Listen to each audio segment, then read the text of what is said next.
Welcome to the Rue Papers. Hello, future researcher. No, wait. I've gone for the easy FR, haven't I? Well, here we are again, and everything is fine. Maybe not fine.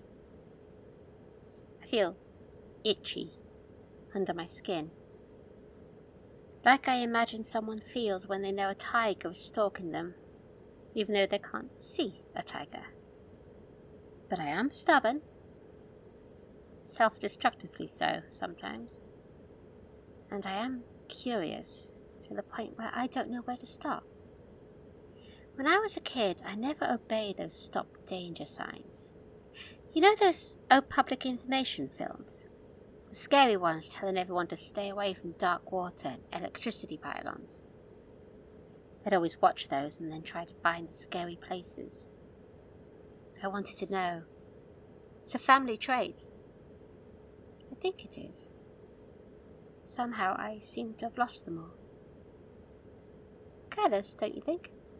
Perhaps it's that family trait. Anyway, I asked Rose again and she said I would be fine. I mentioned something about my family history. That we could be obsessive. That I knew family members who ended up not in nice places. Not even alive. She was very understanding. She just said that meant I'd be watchful. That I would know if things were going wrong. I hope so. Anyway, today's report is a fragment from a ship's log. No name or date, but someone has scribbled 1850 on the cover. 6th day aboard the SS Ventura. The voyage continues slowly. We are not becalmed as such, but the wind is weak. The sailors blame it on the deaths of 2 of the passengers. The deaths were entirely natural, the result of some fever from abroad, and the ship's doctor assures us it is not contagious. The sailors wished to bury the bodies at sea, but the couple's son protested vigorously, claiming he would have nothing to do with such a pagan practice. Their 2 bodies were sealed in a crate, wrapped in linen, and placed in the lowest portion of the ship, which is cool. It is only a week until London. And yet, the wind does not blow. It will take longer now to reach London, and we are all uneasily aware of the bodies in the hold. Especially as the sun strides the deck hour after hour after dark, his eyes straining to see the distant horizon. He is a constant reminder of death. The other passengers have tried to talk to him. One jovial man, the kind who cannot bear to be alone, and therefore assumes others must hate their solitude, insisted on joining him on his nightly walk. I watched them from the saloon. I watched as the jovial man walked side by side with the son, laughing mindlessly. The son merely watched him, in silence. Hour by hour they passed, and the man grew more and more silent, and less jovial. And then I heard a sharp cry. A moment later the man came back into the saloon. I saw him come in, and I noticed there was a scar on his hand that had not been there before. He looked at me and reached out. Then the son came in and said very quietly, "The bodies are still in the hold, are they not?" I agreed they were. The jovial man looked pale and frightened, and for a moment demanded to know where he was. I told him. Then a moment later, without a word or hesitation, he ran from the room and tried to throw himself over the side. The son and I managed to keep him from his purpose and wrestle him down to the doctor's office. He was strapped down. He was screaming incomprehensible words and then crying out to keep someone away from him. The doctor explained a long sea voyage could have that effect on people. It was odd, though. It seemed the scar had gone. The sun merely nodded when I mentioned it. The atmosphere on board the ship has been strange since. The sun still walks alone, but the passengers and the sailors all avoid him. He constantly looks towards the horizon. I heard him mutter once that there was still time, but only just. I saw him grasp one of the sailors and demand to know where he got his scar, only to apologize when the sailor said that he had always had it, and others agreed. The sun cannot rest, poor man. I wish he would let me bury the bodies at sea, but he won't allow it. He is kind, but firm in his refusals. And yet I feel the strain is too great for him. His shoulders are bowed, and shadows under his eyes grow deeper. Some days later, in my role as God's representative on earth, I have been called to minister to the sailors. I am only a poor country vicar, but God's word may be delivered to and by one and all. It surprised me to be asked. The sailors have a fervent belief, but it feels like the crosses and the other arcane symbols they wear, indeed have tattooed on their bodies, are as much the result of superstition as true belief. We are fully becalmed now, although we see ships at a distance being sped along by the wind. The ships do not seem to see our signals for help. There is no fog or rain, just bright sunshine illuminating the ocean for miles. We can see, but apparently cannot be seen. The captain explained the crew are restless and unhappy, and had demanded talk with me as a representative of God. The sailors told me a story of seeing the bodies of the two dead walk at night, shadows in the moonlight, side by side in conversation with their son. Though a man of God, I am also a man of science, and I explained as gently as I could that this was not possible, that the presence of the bodies and the endlessly walking sun, as well as the shadows of the night, played tricks on their mind.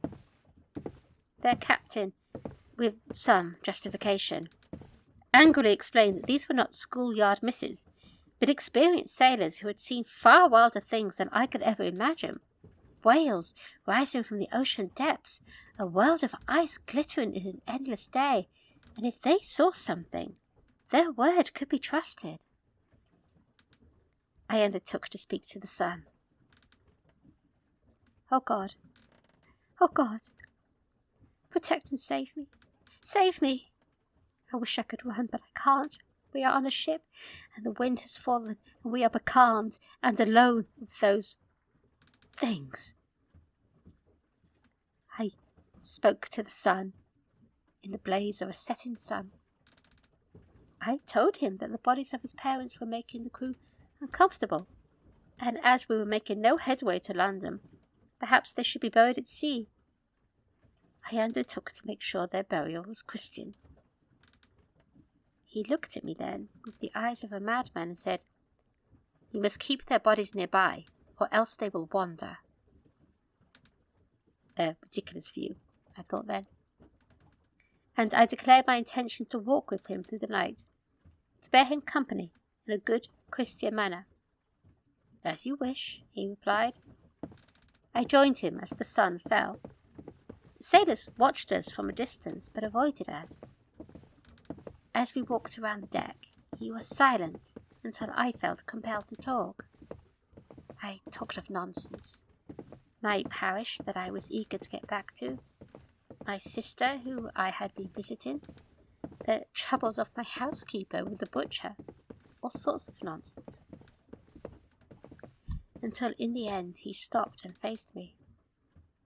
"You can stop talking now," he said, and his tone was gentle. "I appreciate your company and the distraction, but they are here." He glanced behind me, and I turned. What I saw was not the shadows of moonlight, nor the imagination of a deranged brain. I saw a couple stand there, not alive, clearly dead, translucent. Yet I saw the blue of her eyes and the scar on his hand, and they looked at me. They looked at me. I cried out. "Keep away," the sun warned me, laying his hand on my arm to keep me there, as if I was in danger of running to them. "They are still tied to their bodies, and I keep them beside me. But if they wander..." I heard no more. I ran to the captain and demanded he bury the bodies at sea immediately. The sun tried to stop me, yet I insisted he was in the power of the demon and the bodies must be buried.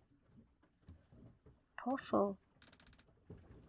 He was an angel. The bodies were buried at sea immediately. I even managed to say a Lord's Prayer over them. Then I collapsed on my bed and slept heavily. The next night the sun walked alone again, watching the people around him. Again I walked by his side, but he refused to say a word to me. I had slept all day, worn out by the events of the previous night, and I had not noticed that night had fallen deeply until I realized I could barely see the stern from the prow. Their ship was silent, the sailors absent, the passengers in their cabins. And then as we walked, I realized we were turning.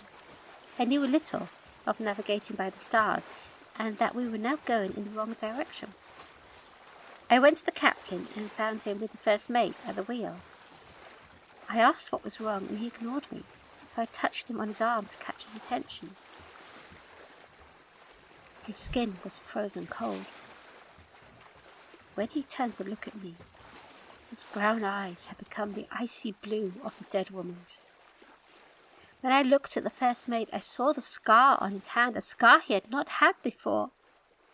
I gasped and stepped back, and they stepped towards me, pushed me towards the bow of the boat. I thought my last moment had come, and then a knife penetrated the captain's chest. A breath later, and the first mate too was stabbed, and I was saved. There stood the sun, holding the knife, dripping blood. "I warned you," he said. "Their bodies were all that was trapping them." "I don't understand," I managed to gasp. "My parents did not want to die," he told me. "Her body is no more than a meat sack," they said, "a home for the spirit, and they believed their spirits were deserving of life more than others. They would take the bodies they needed." The eyes, the scar, they would have faded in a while. Sometimes physical characteristics of the body are carried from one to the next. "You know, you're a monster just like them." "I know," he said grimly. "I have been trying to stop them for a long while. My intention was to carry their bodies and keep their spirits beside me and go to Rue. I think perhaps they could have saved me. But now..." And then a thought struck me, and I asked where the other sailors and passengers were. "Sailors notice things," he said, staring down at the bodies, "and know more of things than we on land can only imagine. They take action.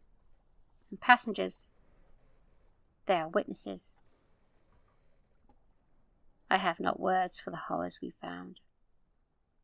There were 10 sailors and 5 passengers, and all had drunk from the water the previous day as I slept, and they had all died in agony.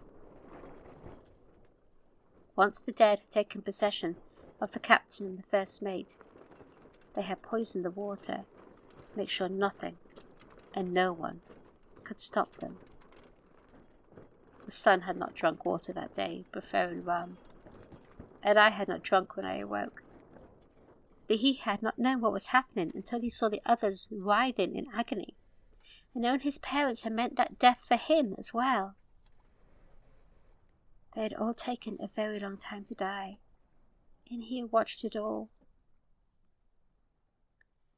And then he had gone to the captain and first mate, knowing them to be his dead parents, and they had laughed at him, knowing he would not kill them, even in this state, that his filial love protected them.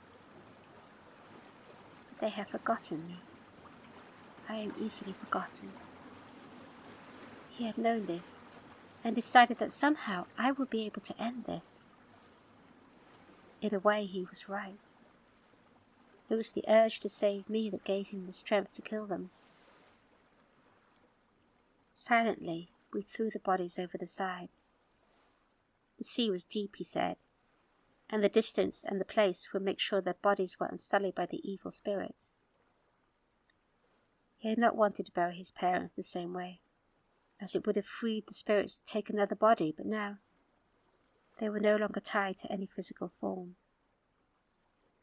"But us," I cried. "Surely your parents' spirits will come for us." He only smiled and told me to write these events down. "But not my family name," he said. "Names have power. Rue will know who we were, but the name should never be written. That name is cursed." So I have written down what I know. The sails are cut. We will drift in the current until hopefully enough time has passed for those spirits to fade without bodies to occupy. We will not allow them to take our bodies. There is a time limit, I'm told. Now we sit facing each other, a glass of poison, a quicker and kinder one than that given to the others, in front of us. We will have enough time left to us to jump into the sea and place our bodies beyond their use. I know when this is found, we will be blamed. We will be seen as madmen. But perhaps there are a few out there who will know the truth and know what my friend and I have done is for the best. A moment ago, his eyes flashed blue, and although he fought back, I can see he is getting weaker. A scar is beginning to raise on my hand. It is time. Oh, that reads like an Edgar Allan Poe or Lovecraft. Makes you wonder what those old writers knew, doesn't it? I guess the name that couldn't be written down was Ellington? So is that why it's scratched out everywhere? The name summons them somehow? And there's me, talking about it, all over the place. Ellington, Ellington, Ellington. Well, it doesn't work like Beetlejuice. I haven't been dragged away by a vengeful spirit yet. All these stories involve someone being possessed, don't they? The ones I choose to read. I don't know how I choose which ones I address to you, FR. There's a mass of other ones. Bog standard poltergeists, mediums who are clearly faking, shadows that walk through walls. I record them, but I don't point them out to you, do I? I don't talk to you on those. I only feel the need to talk to you, FR, on... Not interrupting, am I? No, just in the middle of recording a horrific and bone-chilling ghost story that may or may not be true. Usual library stuff. You won't be careful, you know. You can get too involved in this sort of thing. Like you mean? You're the one with 200 ghost books. Excuse me? I do not own 200 ghost books. I own 198, and they're not all about ghosts. Some are about UFOs. Listen, I mean it. It's too easy to get wrapped up in something, especially down here in the dark. You need an escape. And what's your escape? Amateur hour at the comedy club, strictly watching, not performing, takes my mind off everything. Then why do it? If you need to be distracted, if it's so dangerous, why study it? Well, somebody has to believe. Because these things happen. Get dismissed as the wind or imagination or a combination of coincidences, and all those poor people who happen to get laughed at or ignored. maybe. Maybe if someone like me can know what is happening, believe in them, it could help them. You didn't believe, did you? You used to make fun of me, and now I'm sorry I laughed at you. I forgive you. And you actually asked me for help, so at last, I'm actually getting involved. It's very exciting. Don't get too excited. I'm not saying anything's happening, it's just there's all these stories. I've got no actual proof anything strange is going on, and it was a long time ago. Typical skeptic. Won't believe even when a ghost in chains is hanging you upside down over the side of Tower Bridge, singing Ghost Town and turning the river into blood. That hasn't happened? So, I found something out about the Ellingtons. They're an old family. Go way back to Plantagenet times. Never really close to the crown, but powerful. Owned a lot of land. Always did well in war, that sort of thing. But there were always rumours about them. What kind of rumours? Black magic. That was around Elizabeth's time. Mention of Dr. Dee and so on. Narrowly escaped being tried by James I for witchcraft. All kinds of Baskerville-type stories, dealings with the devil. And then, in 1800, it all changed. They became good. Good how? Donated a lot to charity, founded church schools, funded several churches. Quite a few of them actually went into the church. Not a breath of scandal about them from that moment on. I mean, the rumours lingered, but in a these sinners have redeemed themselves sort of way. But Rue hated them. Not publicly. Anyway, the last of the Ellingtons was Thomas Ellington, who founded this library and promptly died in 1950. That was when Rue closed too. The great rivalry over. Anyway, that was the end of it. This huge, sprawling family just withered to one man, and then he died. How did he get Rue's papers? And where did you find all this out? No idea. And I broke into the attic. The attic here? The one Rose keeps locked because of all the antique and valuable books? Yes, well, like I said, I get curious, so I picked the lock. How do you know how to pick a lock? You would be amazed what you can learn researching the paranormal. Have to find a way to get into all these creepy abandoned buildings for a start. Anyway, I found a book of newspaper cuttings about the Ellingtons, mostly about Thomas Ellington, and an interview he gave when he was creating the library. Not much else. And for such a prominent family, there's not a lot written about them. That name should never be written. That name is cursed. What? Nothing, just something I read in the story I was recording today. What else did you see? Not much. Lots of old manuscripts in that faded copperplate I could never read. A few religious books. Some books in Latin or German. Some locked boxes. You didn't unpick their locks? Combination locks, unfortunately. Hope this has been helpful. Let me know if you need anything else. I will. I mean it, B. I don't know what's going on down here, but I can see it's affecting you. You're jumpy. You never used to be. And Elena says you never come upstairs for a break anymore. It's possible you can get too wrapped up in this sort of thing. They need help, Robin. It's not just you that can help though, is it? The thing about stories, B, is stories have power. You're right. I read a lot of ghost stories, and I started to get nightmares, terrible dreams about whatever I read. I'd wake up screaming, and then I'd go right back to my books and just keep reading them. Eventually, I asked a friend who was some sort of therapist, and he said, "Stop reading the stories. Every time a story is read, it opens up a pathway, a door, to let things like that through. Let the monsters through." Are you sure this was a therapist? Perhaps more of a self-proclaimed shaman. He believed it. Look, it doesn't matter.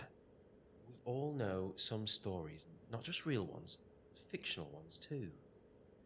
They can open up in your mind, perhaps make you believe or see things that shouldn't be seen. Wrong things. Look, have you ever noticed the same stories get told time after time? The same ideas, the same tropes and devices and items turn up again and again? Yes, there's always a finite amount of stories, and people get inspired by what came before. Yes! I mean, sometimes the same idea, the same device, it just turns up again and again, and it's meaningful. It's something old that we all know and we fear, and we want to put in a warning about it, but we don't know why. Why it happens. Why it matters. I don't know how to put it, except there's power in words.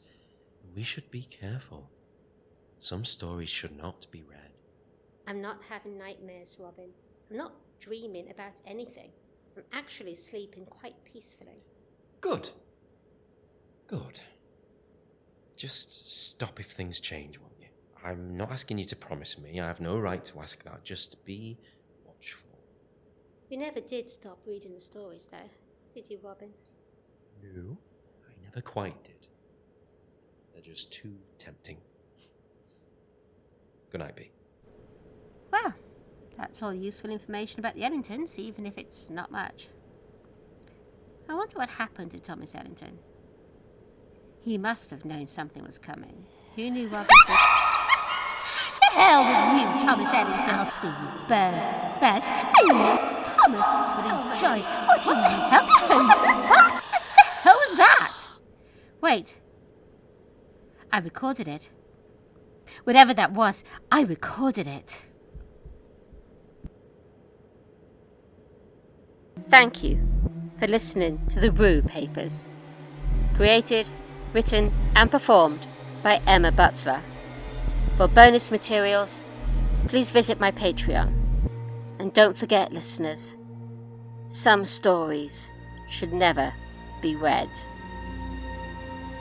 In this episode, the voice of Robin was Michael Dixon.